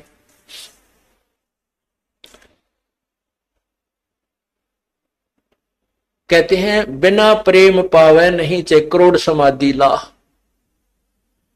और इस प्यार को जागृत करने के लिए, इस प्यार को आप परमात्मा के प्रति बढ़ाने के लिए आपका जो ट्रीटमेंट चल रहा है, ये सारा जो उपचार है परमात्मा में प्यार बढ़ाने का। जितना भी प्यार आपका भगवान में बढ़ जाएगा, उसके बाद आपको संसार में उस मालिक के अतिरिक्त कोई नजर नहीं आएगा। और वो मालिक कैसा है, कौन है, उसको नहीं जानते। इसलिए परमात्मा ने यही कहा है कि मम संत मुझे जान मेरा ही स्वरूपम, मेरे संत को मेरा ही रूप मान लेना, मैं मुझे ही मान लेना। जैसे गुरु भगवान नहीं है गुरु तो भगवान को मिलाने का, प्राप्त करवाने का एक मीडिया है, लेकिन वो पूर्ण परमात्मा का कृपा पात्र है। उसको, परमात्मा को पाने के लिए हमारे को गुरु जी को भगवान मानना पड़ेगा, और भगवान मान के वो रिहर्सल करनी है, हमने वो प्रैक्टिकल करना है कि जब हम पूर्ण परमात्मा के सामना होगा कहीं वहां कोई गलती ना बन जावे। यही जो गलतियां हो अपनी सुधारना, और फिर अंत में ये पक्के हो जावा कि यह गलती फिर आगे नहीं होनी चाहिए। अब जैसे आप शरीर छोड़ोगे, जो भक्ति नहीं कर रहे उनके साथ तो वह ब्राह्मण माटी होगी, यम के दूध देखते कालजा पाटेगा उनका, और आपको परमात्मा स्वयं इस दास के रूप में खड़ा पाओगा, क्योंकि आप मुझे पहचानते हो, मेरी शक्ल को पहचानते हो। भगवान आपको वहां मिलेगा और आपको साथ लेकर के ऊपर जाएगा। तो आपको ऐसा लगेगा जैसे सत्संग में जा रहे हैं, वहां पर भी ऐसे ही मेले भरे होंगे, परमात्मा की लीला होगी, और वहां फिर तुम कोई गलती कर दोगे, क्योंकि यहाँ परमात्मा बहुत समय तक आपको फिर रखता है। इस 21वें ब्रह्मांड में, एक यहाँ इस एक ब्रह्मांड में अलग स्थान है परमात्मा, वहां भी आपकी पूरी ट्रेनिंग लेगा, और वहां फिर ऐसे जैसे सत्संग में आते हो, यहाँ भी इधर उधर का कोई गलती कर दोगे तो ये तो एक प्रैक्टिकल हो रहा है, और वहां हो जाएगा ओरिजिनल एग्जाम आपका, तो वहां से फिर पटकने पड़ोगे यहीं पर। उसमें इतना सुख जरूर हो जाएगा कि कई सैकड़ों मनुष्य जन्म में मिल सकते हैं, पार नहीं हो सकते। तो इसलिए यहां जो आप आते हो, तो जब यो दास है आपका, वो परमात्मा ने भेज रखा है, तो उसके लिए कहते हैं मम संत, मेरे संत को मेरा ही स्वरूप मानिए, मम संत मुझे जान मेरा ही स्वरूपम। अब जैसे परमात्मा गुरु के बिना नहीं मिले, और कहते हैं गुरु जी भगवान है, परमात्मा खुद कहते हैं गुरु मानुष कर जानते ते नरक ये अंधे, ओवे दुखी संसार में आ गए यम के फंदे। अब गुरु गोविंद कर जानियो, गुरु जी को भगवान मानकर चलियो, और रहियो शब्द समाए, वचन में, वचन के अंदर चलना, उसके आज्ञा का पालन करते रहना।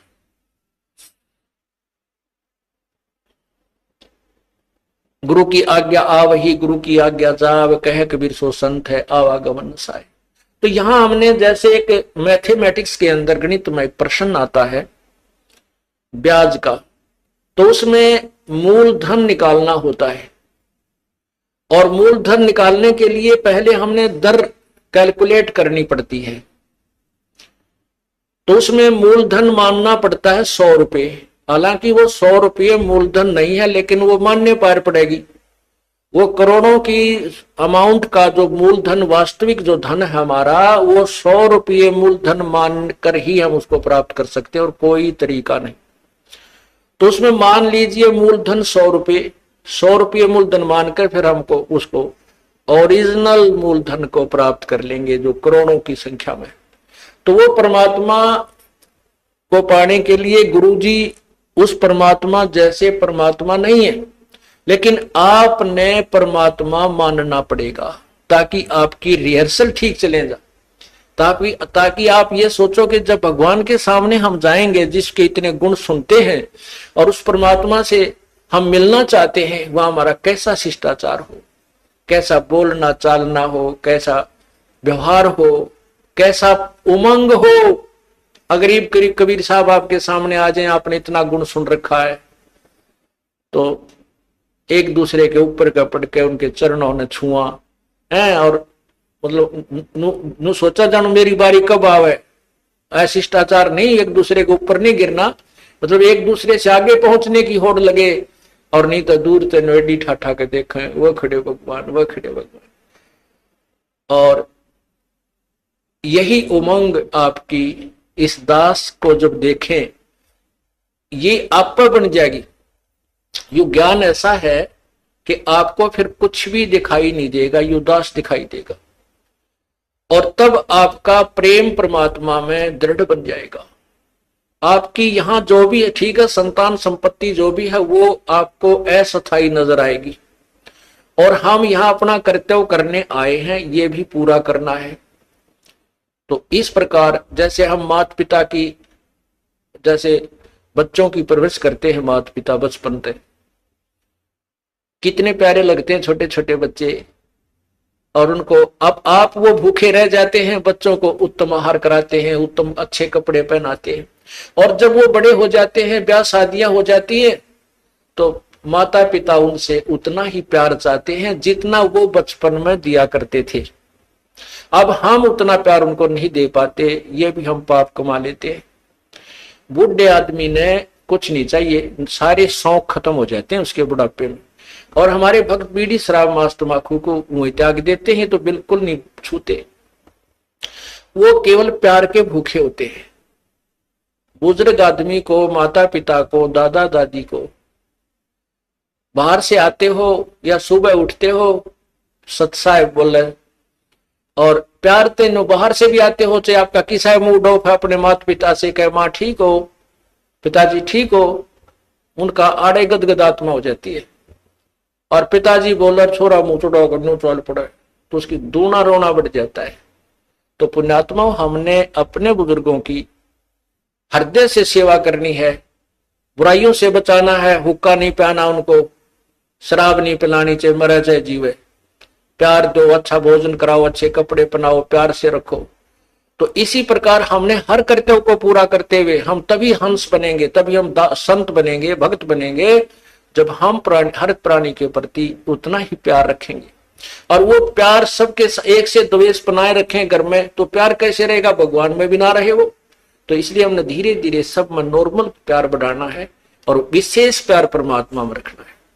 जो पति भरता पति से राती, आन पुरुष नहीं भावे, बसे पी हर में सुरत प्रीतम में, ऐसे ध्यान लगावे।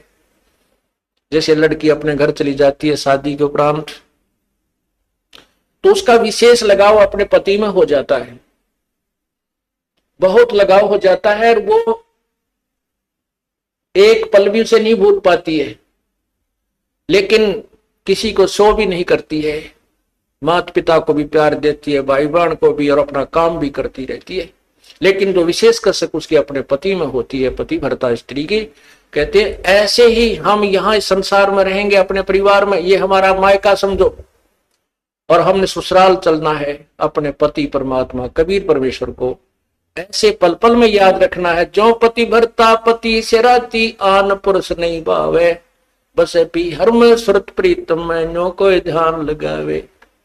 वो क्योंकि यहाँ हम खेचातानी नहीं रखेंगे, यहाँ भी प्यार, इनके लेवल का प्यार, यहाँ भाई के लेवल का, बहन के लेवल का, जेठ के लेवल का, जेठानी के लेवल का, ये भी इनको श्रद्धा सत्कार देना है। लेकिन विशेष कर अपने परमात्मा में रहनी चाहिए, वो विशेष प्यार, वो हमें आगे ले चलेगा। और यहां हम आपस में लड़ाई झगड़ा रखेंगे तो भी भगवान को पसंद नहीं। जैसे एक लड़की अपने एक सह परिवार में रहती है, जेठ भी है, जेठानी भी है, देवर है, देवरानी है, ननंद है, सास है, ससुर है, पितश्रे है, तो इस तरह हम फिर वो लड़की इतनी शिष्टाचार में रहनी चाहिए।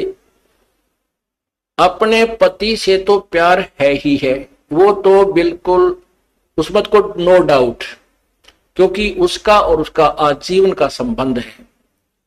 और लेकिन अन्य परिवार के सदस्यों से भी उसने मनमुटाव नहीं रखना चाहिए। जैसे जिसका सत्कार जो ड्यू करता है, उनको डिजर्व करता है, अवश्य देना चाहिए, नहीं तो वह पतिव्रता नहीं कलियारी हो जाएगी। फिर अगर वो प्यार नहीं देगी, वो शिष्टाचार नहीं रखेगी, आदर सत्कार प्रेम से नहीं बोलेगी, तो घर में आग लग जाएगी, तो ना भक्ति बने ना कोई और बने। तो इस प्रकार हमने हर दृष्टिकोण से अपने जीवन को नरक ना बना करके, यहाँ का स्वर्ग तो हमने घर बना लेना चाहिए, और सतलोक में अपने चल पड़ेंगे, वहां जाकर सुख सारा मिल ही जाएगा।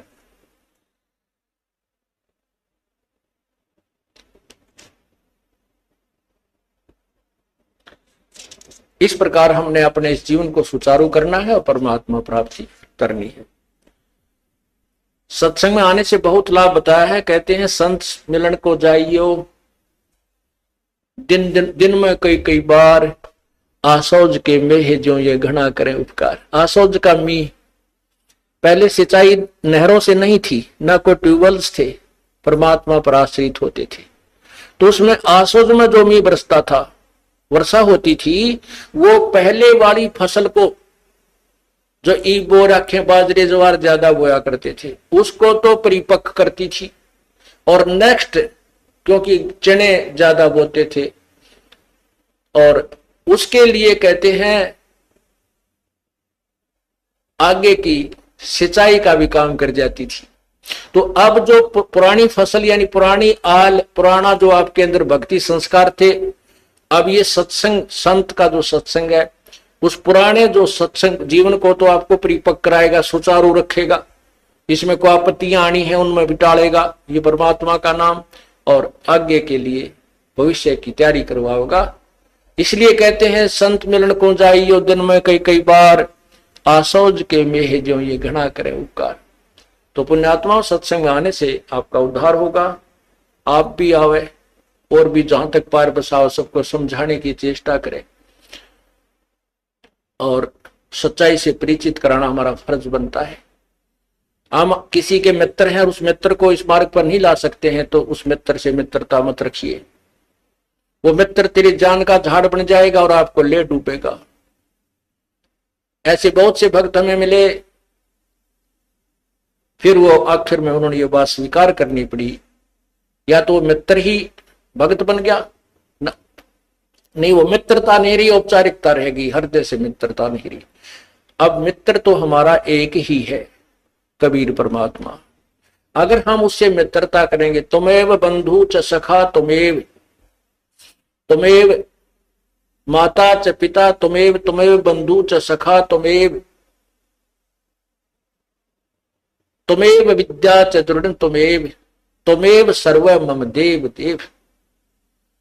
तू ही सखा यानी मित्र है, बंधु हमारा भाई बंध, वास्तव में परमात्मा ही हमारे सब नातों में फिट है, बाकी यहाँ के नाते वो अपने स्थान पर। इसलिए परमात्मा की भक्ति करो और सच्चे लगन से और ज्यादा से ज्यादा परमात्मा के चरणों में आया करो।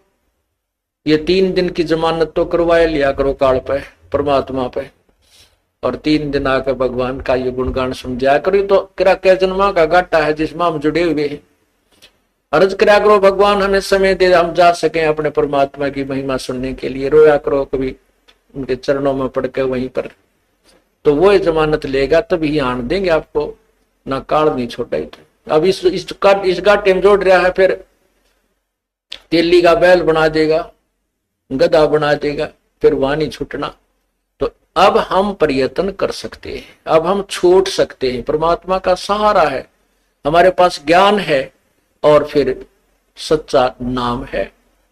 आप पूरा प्रयत्न करें। बोलो सतगुरुदेव की जय।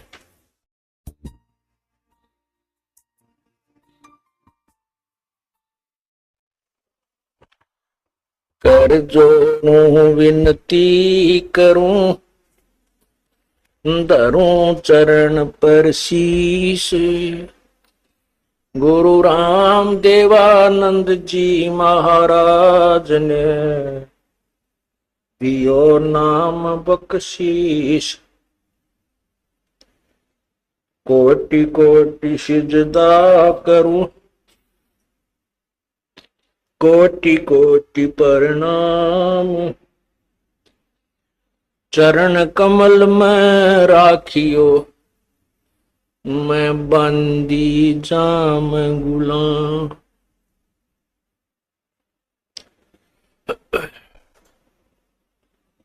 अवगुण किए तो बहुत किए, करत न मनी आरे, बावे बंदा बख्श दियो, बावे गर्दन उतार। अवगुण मेरे बाप जी, बख्शो गरीब नवाज। जो मैं पूत कपूत हूँ, बोहर पिता को लाज। मैं अपराधी जन्म का, नक्सक बड़े विकार, तुम दाता दुखी भंजना, मेरी करो संभार। जय इब कै सतगुरु मिले, सब दुख आँखों रोए, चरणों ऊपर शीस धरूं, कहूं जो कहनी हो। गुरु जी तुम ना भूलियो, चाहे लाख लोग मिल जाएं, हमसे तुमको बहुत है, तुमसे हमको नहीं, तुमरे विसारे क्या बने,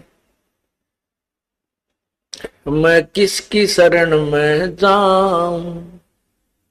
शिव बिरंच मुनि नारदा, तिनके हृदय बिना समाऊं।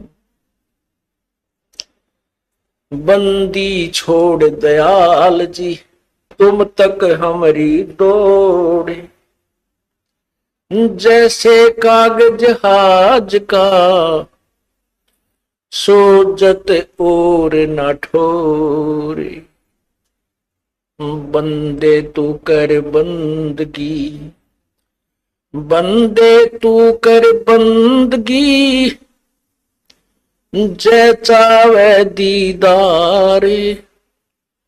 अवसर मानुष जन्म का, भाई मिले न बारंबार।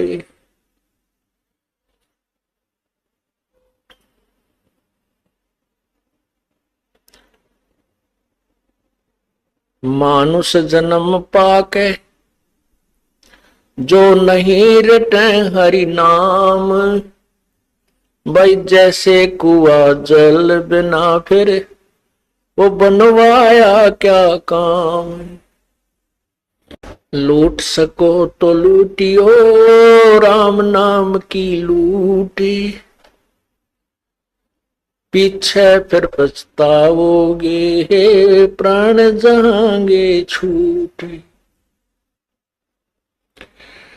कबीर ये माया अटपटी, सब घट आने अड़ी, किस किस को समझाऊं, या कुएं भांग पड़ी।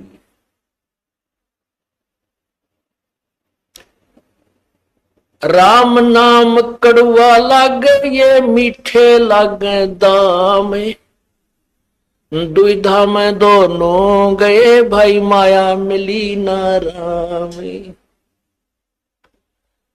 पुण्यात्माओं, इस कालबली ने हमारे साथ पग पग पर धोखा किया है, और ये कालबली का एजेंट ये मन है। ये मन इस प्राणी को अच्छे काम की तरफ नहीं लगने देता, और जो इसके भविष्य में यानी आत्म कल्याण का जो मार्ग है उसमें तो ये विशेषकर ही नहीं लगने देता। जिस कारण से इसका स्वार्थ है कि ये जो भी भक्त है, मनुष्य ये प्राणी है, जब इनको मनुष्य शरीर प्राप्त होता है, ये पूर्ण परमात्मा से परिचित ना हो जाएं और उसके ज्ञान को ये समझ ना लें, जिस कारण से ये तेरे जाल से निकल जाएंगे और तेरा ये संसार उजड़ जाएगा।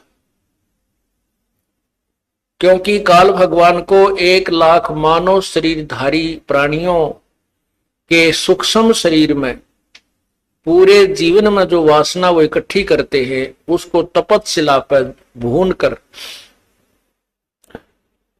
उनको तल कर, वो वासना निकाल कर अपना आहार करता है, आनंद मनाता है। या किसी का बेटा मरता है, किसी की बेटी मरती है, किसी के माता पिता मर जाते हैं, किसी के रिश्तेदारों की मृत्यु होती है, और वो आनंद मनाता है। इसलिए ये काल भगवान इस जीव को अच्छे रास्ते पर नहीं लगने देता। अब हम अपने इस भक्ति मार्ग को ना पहचान कर जो पहले कर्म करते थे, भले ही हम बहुत अच्छे काम भी करने की चेष्टा करते थे, भाई किसी की आत्मा ना दुखाएं, ऐसी भी पुण्यात्मा बहुत है जो बीड़ी शराब मांस तंबाकू को नहीं छूती और ना उनकी नीयत किसी का बुरा करने की है। ऐसी भी कोई पिछले संस्कार ही उन पुण्यात्माओं के हैं, लेकिन फिर भी भगवान की तरफ आस्था नहीं है, परमात्मा की तरफ रुचि नहीं है। स्वाभाविक जैसे कोई 6 महीने में 1 वर्ष में कोई अपना जैसे परंपरागत पूजा है, वहां घर का एक सदस्य जाकर सारे का काम सबकी मन्नत मांग आता है और उसी को हम भक्ति मानते हैं, उसी से हम अपना आध्यात्मिक कर्म पूरा मान लेते हैं। उसके बारे में परमात्मा बताते हैं, जिन हृदय सा सोमरिया ताको तैसा लाभ, भाई ओसा प्यास न भागे ही जब तक धसे न आब। जो ये यथार्थ भक्ति मार्ग को ना समझकर साधना हम किया करते थे, लोक वेद के आधार पर जो साधना करते थे, वो पूजाएं तो ऐसी थी जैसे ओस चाट रहे हों।